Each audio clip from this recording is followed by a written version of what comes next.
मंच पर बैठे हुए सभी नेतागण, यहाँ पर पधारे हुए हमारे मीडिया के दोस्तों, सारे नाम लेने की वजह से यही बेहतर होगा कि जो कोई स्टेज पे बैठे हैं सभी को मैं नमस्ते करते हुए अपना 4 शब्द आपके सामने रखूंगा। आज की ये जो बैठक हुई ये बहुत ही ठीक ढंग से सभी पार्टियों ने मिलकर चलाया। इसका उद्देश्य क्या था, ये तो उद्धव ठाकरे जी ने कहा है और हम इसकी कोशिश बहुत दिन से कर रहे हैं। जब मैं बेंगलोर में था उस वक्त भी जो वहां पर मीटिंग हो गई थी, इससे पहले पटना में हो गई थी, उसके पहले तैयारी के लिए हमने मेरे घर पर भी राहुल साहब और नीतीश साहब, तेजस्वी और हमारे पवार साहब सभी मिल के एक बार बात की है। उसका एक ढांचा बना। उसके बाद जो नीतीश साहब की पटना में पहला मीटिंग हुआ, उस मीटिंग में एक एजेंडा तय करने की बात हो गई और उसके बाद में बेंगलुरु का हुआ। अब यहाँ पर मुंबई में आज सभी लोग मिलके अपनी बात को रखे और खास करके सभी को एक ही, सबका उद्देश्य एक ही है कि महंगाई को कैसा कम करें, इसके लिए कैसा लड़े, अनएम्प्लॉयमेंट के लिए कैसा हम लड़े।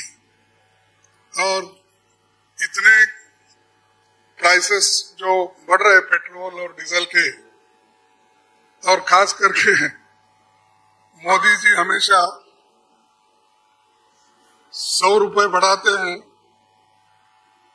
2 रुपए कम करते हैं। अब पेट्रोल की, एलपीजी की जो दाम थी वो मोर और लेस डबल हो गई, लेकिन उन्होंने उसमें से सिर्फ 200 रुपए कम किया, यानी 700 बाकी रहा। यानी पहला जो 55 रुपए में एक सिलेंडर मिलता था उसको उन्होंने अभी भी 70 रुपए में ही 70-75 में रखा, यानी कोई कम नहीं हुआ। पहले जो था उससे ज्यादा बढ़ाए थे, उसको थोड़ा कम कर, लेकिन इससे लाखों रुपए उन्होंने कमाया। ये तो गरीबों से चोरी कर दिए और गरीबों के जो काटे और लोगों को दिखाने के लिए 100-200 रुपए कम करना और कहना कि मैं गरीबों के लिए काम कर रहा हूं। मोदी साहब गरीबों के लिए कभी भी काम नहीं करेंगे, ये यकीन मैं दिलाता हूं, क्योंकि उनकी हमेशा यही रणनीति रही है कि गरीबों के खिलाफ काम करते हैं।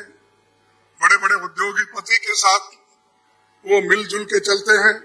और यहाँ पर तो कल ही एक रिपोर्ट आपके सामने राहुल गांधी जी ने रखा था, अडानी की संपत्ति बढ़ गई कैसी, बढ़ाए कौन, और कैसा आज कम से कम 75,000 करोड़ रुपए गरीबों के जो पैसे थे उनके जेब में कैसा गया, ये सारी चीजें उन्होंने बताया।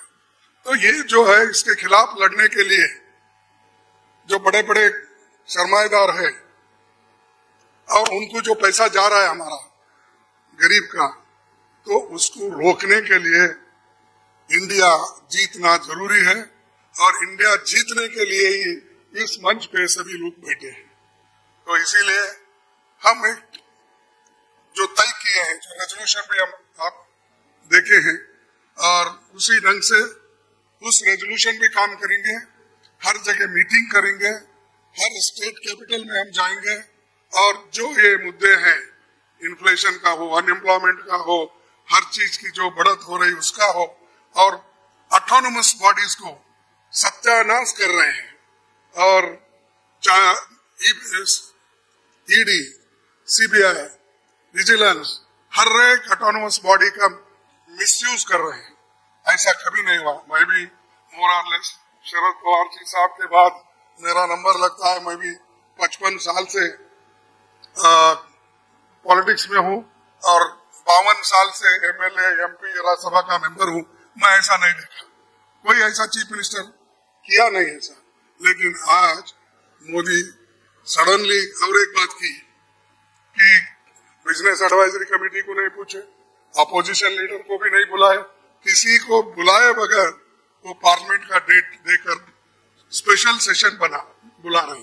अरे स्पेशल सेशन मणिपुर जल रहा था तो आपने नहीं बुलाया, कोविड के वक्त नहीं बुलाया, जब अब चाइना अपनी जमीन हड़प कर ले रही है, कब्जा कर ली है, उसके लिए नहीं बुलाया। लोग तंग और तबाह इसमें हमारा नोटबंदी के वक्त परेशान थे, माइग्रेंट वर्कर परेशान, उस वक्त नहीं बुलाया। जब जब मुल्क अपने मुश्किल में रहता है उस वक्त उन्होंने कभी नहीं बुलाया। अब क्यों बुलाए मुझे मालूम नहीं, आज का एजेंडा क्या है उनका मालूम नहीं। तो ये देश चलाने की रीत नहीं है, ये आहिस्ता आहिस्ता डिक्टेटरशिप की तरफ जा रहे हैं। और ये ध्यान में रखना चाहिए कि कभी वो मीडिया उनके साथ है, वो एक उनके दिमाग में है, प्रेस मीडिया हो, टीवी हो, ये सारी चीजें मेरे पास है, ये उनका कहना है। और हमको कभी कभी ऐसा दिखता भी है, माफ करो क्योंकि मैं ऐसा बोल रहा हूँ समझ के, आप गुस्से में आके हमारे खिलाफ मत लिखो। तो जो कुछ है वस्तु स्थिति, आपको भी मुंह को ताला लगाया, हाथ बंद दिए आपके भी लिखने के, ये सारी चीजें कर रहे हैं और आहिस्ता आहिस्ता डिक्टेटर के तरफ वो जा रहे हैं। तो हम इसके खिलाफ लड़ने के लिए, उनके विचारधारा के खिलाफ लड़ने के लिए, उनके जो कुछ भी ये करप्शन, बड़े करप्शन, उनके जो इंस्टीट्यूशनल करप्शन होते हैं, ऐसा छोटा मोटा करप्शन वो नहीं करते, लोगों को नहीं दिखना वो पूरा। लेकिन सीएजी रिपोर्ट में दिखाया कितने करोड़ घपले हो गए हैं। तो उनका करप्शन इनविजिबल है और वो हमेशा अपनी बात ये कहते हैं कि मैं किसी को न खाऊंगा न किसी को खाने दूंगा। लेकिन खाने तो सबको दे रहे हैं, अपने को जो चाहते हैं उनको तो दे रहे हैं, लेकिन लोगों को भूखे मार रहे हैं, लोगों को कुछ नहीं दे रहे। तो इसके लिए हम आवाज उठाए और उसके तहत हम काम करना है। आगे भी हमारी कहाँ मीटिंग होगी हम तय करने वाले हैं, जल्द से जल्द वो भी मीटिंग होगी। और बाकी के जो विषय हम आपके सामने रखे मुद्दे, उनके ऊपर हम लड़ते रहेंगे। वो डराने की कोशिश करते हैं, हम डरेंगे नहीं, ये हमारा वायदा है। और हम हमेशा लड़ते रहेंगे और जीतते रहेंगे। और आज मुंबई में जो हमारे महाराष्ट्र विकास आघाड़ी जी ये स्टेप लेकर हमको बुलाए हैं, उद्धव जी लीड लिए हैं और बाकी कांग्रेस पार्टी और एनसीपी सभी ने मिलके ये जो एक यहाँ पर कार्यक्रम रखा और बहुत यशस्वी हुआ, इसलिए मैं उन महाराष्ट्र विकास आघाड़ी के सभी नेताओं को धन्यवाद देता हूँ। और आप सभी को भी मैं धन्यवाद देता हूँ, क्योंकि आगे की और भी मीटिंग्स है, वो डेट टाइम सभी बताएंगे।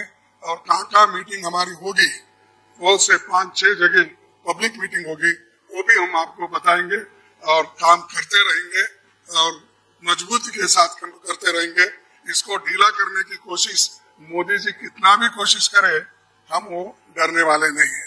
इसीलिए मैं इतना ही कहूंगा कि उन्होंने तो हमेशा मोदी जी झूठ बोलते ही रहते हैं, लेकिन लोग उनको सच समझते हैं। लेकिन अभी भी मराठी में एक कहावत है, खोटा बोला पर रेटून बोला, तो ऐसा उनका है।